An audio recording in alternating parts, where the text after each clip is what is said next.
கிருஷ்ணன் என்ன பண்ணுவானா, அவன் எந்த ஒரு நாதம் எழுப்பினாலும் அந்த நாதமானது நல்லோர்களுக்கு மங்களத்தை கொடுக்குமா, தீயவர்களுக்கு அதிர்ச்சியையும் பயத்தையும் கொடுக்குமா. சங்கம் இடத்தான் முதல்ல சங்க சொன்னார் இல்லையா, இந்த சங்க என்ன பண்ணா, மகாபாரத யுத்த காலத்துல பார்த்த சாரதியாக அர்ஜுனனுக்கு தேரோட்டி கொண்டு அந்த பாஞ்சஜன்ய சங்க எடுத்து கம்பீரமா நாதம் பண்ணான். நாதம் பண்ணது என்னாச்சுன்னா, இந்த பக்கம் பாண்டவர்களுக்கெல்லாம் பேரானந்தமா, அப்பா கிருஷ்ணன் நமக்காக நாதம் பண்ணிட்டான், நமக்கு வெற்றி தான்னு. அந்த பக்கம் சகோஷோ தார்த்தராஷ்டிரானாம் ஹிருதயானி வியதாரயத்து, அந்த பாஞ்சஜன்யத்தின் நாதம் இருக்கே, அதை கேட்டதும் துரியோதனன், துஷாசனன், கர்ணன், சகுனி, கௌரவர்கள் பக்கம் யாரெல்லாம் இருந்தாலோ அத்தனை பேருக்கும் நெஞ்சமே உடைஞ்சு போச்சான். நாமெல்லாம் தொலைஞ்சோம், நாமெல்லாம் செத்தோம், அவ்வளவுதான்னு அந்த நொடியே அத்தனை பேரும் அஞ்சி நடுங்கினார்கள். அப்போ ஒரே நேரத்துல கிருஷ்ணன் செய்யக்கூடிய சங்கநாதம்ங்கிறது ஒண்ணுதான். ஆனால் அன்பர்கள், பக்தர்கள், நல்லோர்கள், தர்மப்படி வாழ்பவர்கள், பாண்டவர்கள் ஆனந்தப்படுறா. துஷ்டர்கள், தீய வழியில போறவா, அடியார்களுக்கு துன்பம் இழைக்கிறவா, கௌரவர்கள் நடுநடுங்கி போறா. ஒரே சங்கநாதத்தால ரெண்டையும் மண்ணா இல்லையா. இதையே தான் நல்வேயூதி புல்லாங்குழல் ஊதும் போதும் இதே காரியத்தை தான் பண்ணானா.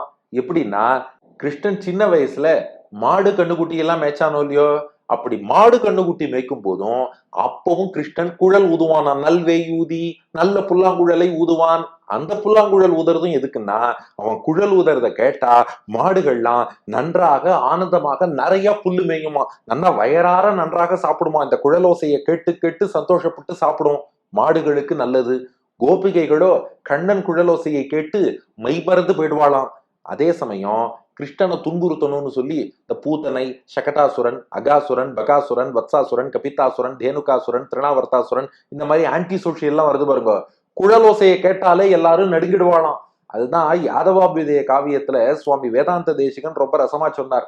கிருஷ்ணன் மாடு மேய்க்கிற வரைக்கும் பெருமாளுடைய அந்த பாஞ்சஜன்யம்ங்கிற நித்திய சூரி கையில புல்லாங்குழல் வடிவத்துல இருந்தார்.